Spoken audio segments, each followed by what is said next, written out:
put those on there. And there's a good core discussion here about what is a research paper versus a white paper that you can look at in those slides. So I'm going to go over the 4 different articles, how they approached it. So how they explained it and what the general theme is you do a first pass to an academic article. So one of the blog post articles explain that you have to learn how to skim, essentially, a white paper. And that might seem counterintuitive, but the idea is you have to do this in multiple passes. These are very terse documents. It's not like something you can read like in a newspaper and then get it. Some of these things are very, very terse, so you have to kind of do multiple passes. And the idea is you read the abstract, the conclusion, the introduction, and then you just kind of topically go over the actual, like some of the subtitles or whatever else in each paper. And what they didn't say is what you do afterwards. What I typically distill from that is you want to give yourself some time. So you read the abstract, you read the conclusion, you read the introduction, and you think about it. Write some questions, maybe, things that you can think about what the paper is about already. And so if you see here, it tells you to skim the middle, looking at section titles, tables, and figures. And so it's not really like, don't get too caught up with the first pass. It's kind of like it's the very beginning of the paper. And for the second pass, you go back and you actually read the whole article quickly. Skip equations, you go mostly to the figures and the tables, and this is where you spend a little bit more time. So I would actually suggest maybe a day in between. The first pass you do it, and you kind of think about it. You might spend 10 minutes maybe doing a quick first pass. And in the second pass, you might spend, depending on how long the paper is, you might spend maybe 30 minutes to 45 minutes.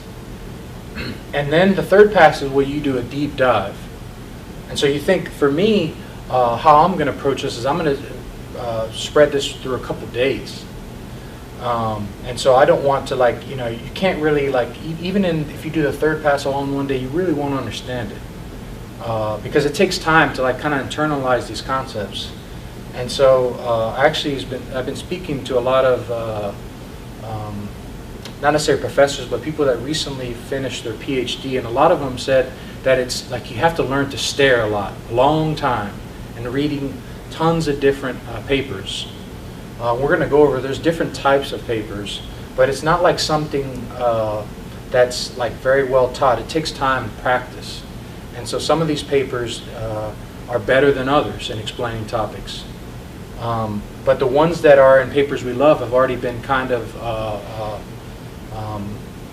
reviewed by the actual organization. So these are papers that they like and that seem readable. They're not just like willy-nilly, they just grab them somewhere. So many people have eyes on these papers that we're going to approach. But yeah, the main point is you want to kind of do the third pass as like your deep dive, and that's where you'll have to more strategies. And further down here, I wrote down some more notes. So in the article, they explained to, once you finish that third pass, you want to kind of critique it. You want to get your ideas.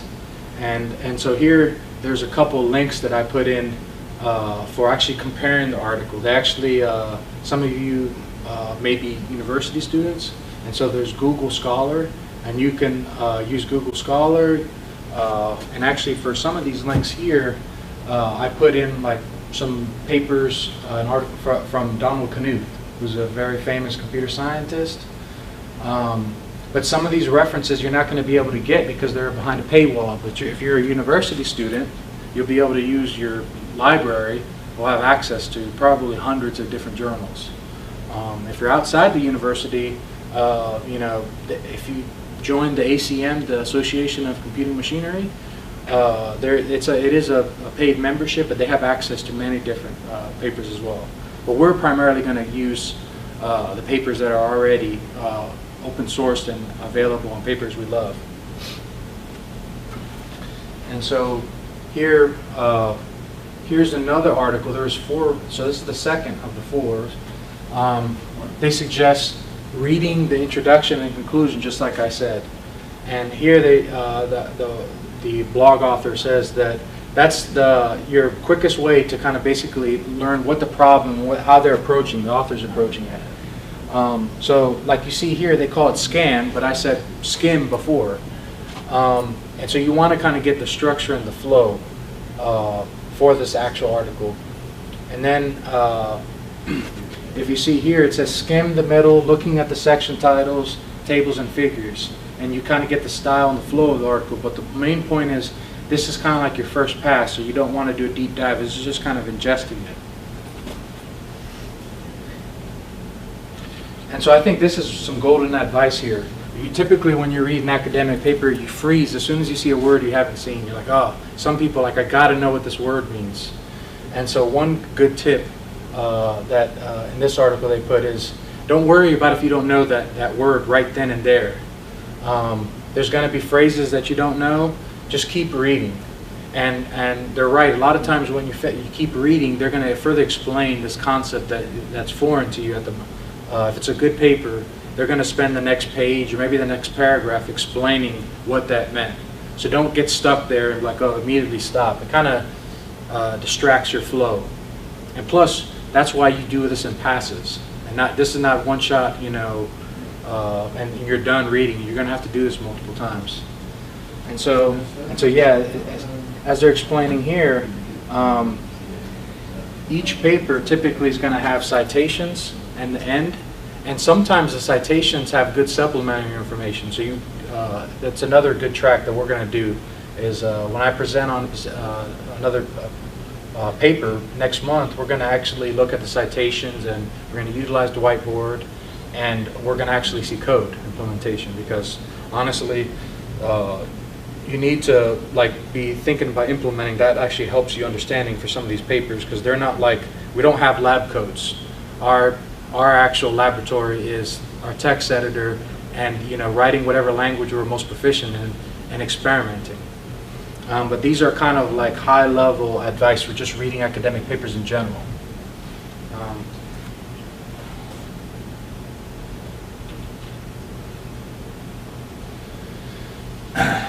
So yeah, here they go further to explain when you read the article, is you don't want to ponder too much about what the implications are of that paper. You want to kind of just keep reading and try to ingest more of what the points the author's trying to make. And so what the blog author said here is, you don't want your opinions to cloud the main point of what the article actually really is. And that'll happen, if you're a very curious person, this will kind of happen. It's like, I got to understand this, I don't understand what they mean, especially if it's like an algorithm. And you want to just oh, there's language there that I've never seen before. And so you have to kind of be careful with that. So as I mentioned earlier, there's several different types of research papers, and here it's put as articles. There's primary research, and generally primary research, that's when when an author is kind of breaking new ground. It's not something that there's any prior research.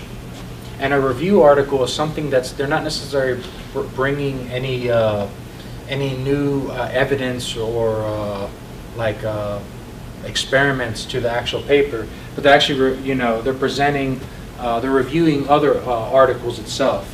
And so a PhD candidate that I spoke to said that he had read some of his research papers were just opinions of other professors or researchers, but it actually helped him to understand the paper was to read this peer-reviewed article. And so some of these papers may not actually be breaking new ground algorithms. Some of what we read are actually going to be just opinions, but opinions justified by research. All right. And so another good thing they put in here is some of these they won't matter for us too much, but they brought in the point if you're doing medical research and you were doing some research on viruses in 1999. They're going to be, you're going to have to take that into account, because they might not be very accurate, 15 years later.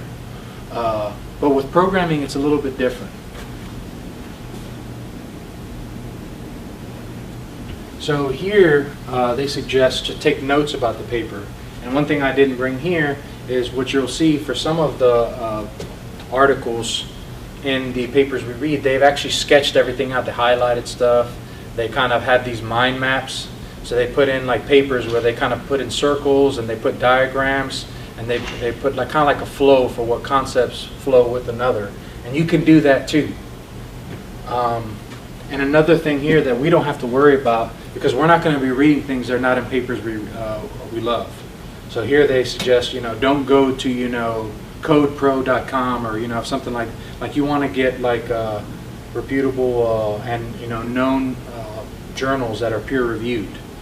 And typically, all of the papers we love, articles come from universities. And some of them are old, from the 1970s.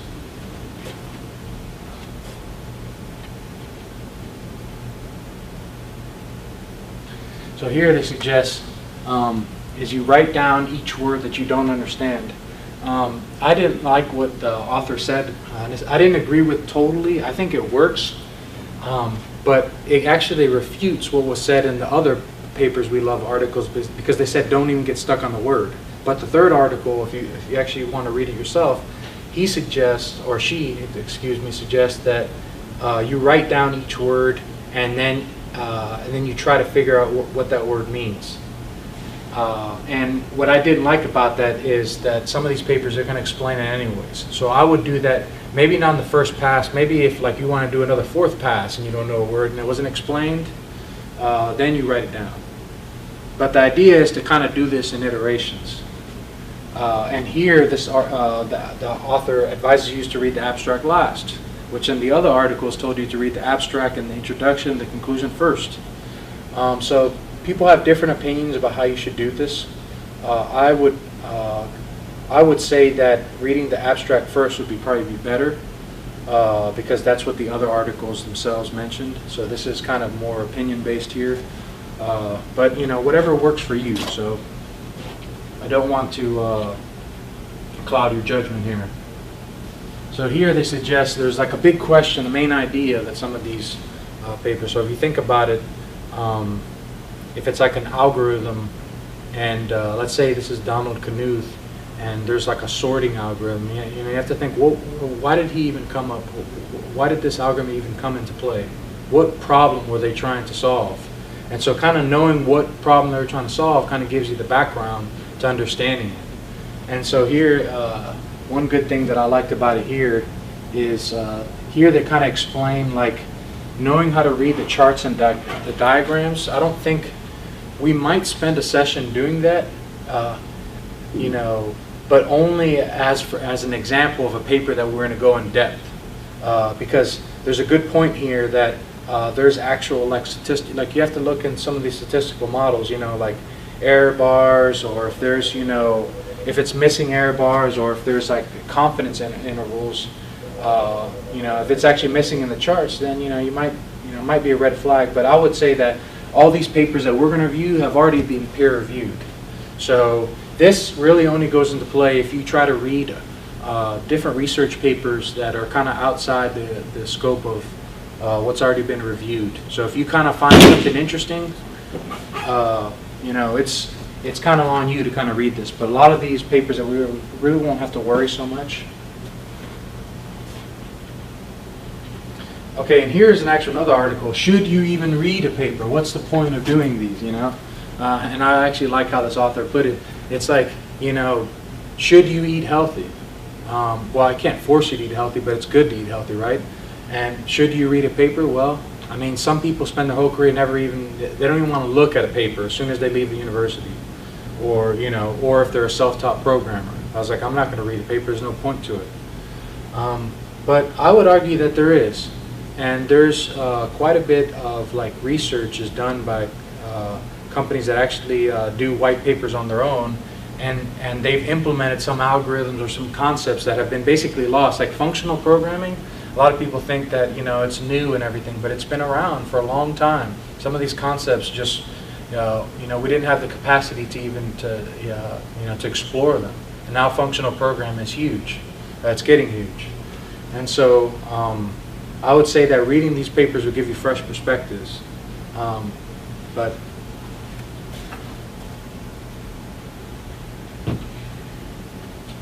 so this video was very interesting, and so if you look at and you watch this video, basically the speaker tells you to try to he actually goes over some of the concepts from the articles that I just spoke about. But one of the things that I liked about what he said is that he uses testing and he uses implementation from the beginning.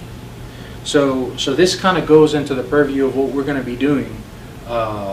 Is I'm going to be showing you code examples. It doesn't, I could sit here all day and pontificate on what this paper says, but it won't really mean anything until you guys see implementations. So there's a paper on API design. And a lot of my open source projects, I do testing from the very beginning. Test-driven development is very important to me. And they have a good point about doing property-based testing. And the actual speaker said that part of his understanding that helps him master different papers is by implementing. And so we're going to be doing that. And doing a couple passes, I'll do that, and we're going to go over some of the key points. But implementation will be part of what papers we love, what we actually do, because it wouldn't make too much sense to look at the science, the context of the paper if we can't even try to implement it, because that's going to help solidify some understanding. And so one thing that this video shows too is you want to interact with some of these people that wrote the paper. Are very, they're not like people on lab coats that don't want to talk to people. Some of them will be excited if they actually know someone's interested in the paper they wrote. So one of the speakers mentioned that as soon as he contacted one of the the authors of the paper, they were super excited and wanted to help whatever way they can. So if you find a paper that you truly do love and you want to contact the author, it's a good thing.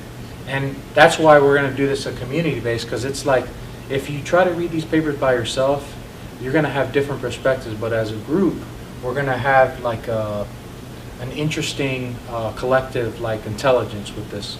And so that's the whole point of meeting together for some of these papers.